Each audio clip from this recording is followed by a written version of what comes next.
2026-এর বিধানসভা নির্বাচনের নির্ঘণ্ট এখনো ঘোষণা হয়নি। তার আগেই বাঁকুড়ার শালতোরা বিধানসভায় শক্তি বাড়ালো পদ্ম শিবির। শালতোরা মণ্ডল 1-এর বামুনতোড়া অঞ্চলের শিরপিরা গ্রামের 14টি পরিবার তৃণমূল ছেড়ে বিজেপিতে যোগ দিয়েছেন। তাদের হাতে দলীয় পতাকা তুলে দেন শালতোরার বিজেপি বিধায়ক চন্দনা বাউরি। বিজেপির দাবি, সাধারণ মানুষ উন্নয়নের স্বার্থে এবং পরিবর্তনের আশায় পদ্ম শিবিরে ভিড়ছেন। বিধায়ক চন্দনা বাউরির কথায়, বিধানসভা নির্বাচনের আগে এই যোগদান দলকে আরো শক্তিশালী করবে এবং শালতোরায় বিজেপির সংগঠনকে মজবুত করবে। এই ধরনের যোগদান দল কতটা শক্তিশালী হলো বলে মনে করছেন? দেখুন, ভারতীয় জনতা পার্টি এমন একটা পার্টি যারা মানে ভারত মাতা কি জয় বলে, ভারতকে সবসময় এগিয়ে রাখার কথা বলেন।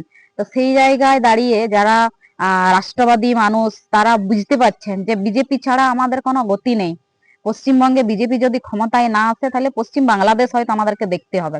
মানে আমরা দেখতে পাচ্ছি অলরেডি, আমরা মুর্শিদাবাদে দেখেছি, বসিরহাটে দেখেছি, বিভিন্ন জায়গায় আমরা দেখতে পাচ্ছি। তো সেই জায়গায় দাঁড়িয়ে যারা আসছেন, জয়েন করছেন, তারা শুভবুদ্ধি সম্পন্ন মানুষ। আমার বিধানসভার মানুষ, প্রত্যেকটি মানুষ শুভবুদ্ধি সম্পন্ন। কারণ আমরা 2021 সালেই আমরা দেখেছি যে এই বিধানসভা থেকে মানুষ আশীর্বাদ করেছিলেন বিজেপিকে।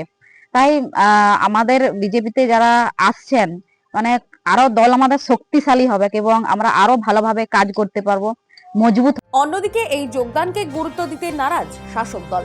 শালতোরার প্রাক্তন তৃণমূল বিধায়ক স্বপন বাউরি দাবি করেছেন, এটি সম্পূর্ণ রাজনৈতিক নাটক এবং এর কোনো বাস্তব প্রভাব পড়বে না ভোটের ফলে।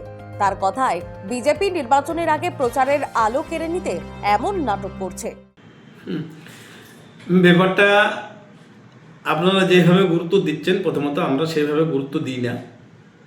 তখন চন্দনা বাউরি যেদিন থেকে বিধায়ক হয়েছে, তার নাটক আপনারা বহু দেখেছেন।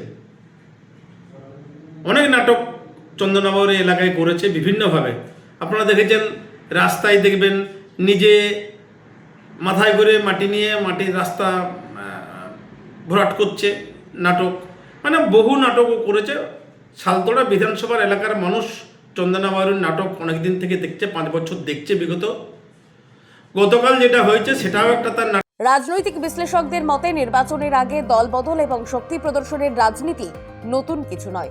তবে এ ধরনের যোগদান আদৌ ভোটের বাক্সে কতটা প্রভাব ফেলবে তা স্পষ্ট হবে ফল ঘোষণার দিনেই। বাঁকুড়া থেকে সৌভিক সিংহের রিপোর্ট, নিউজ বঙ্গ লেখনী।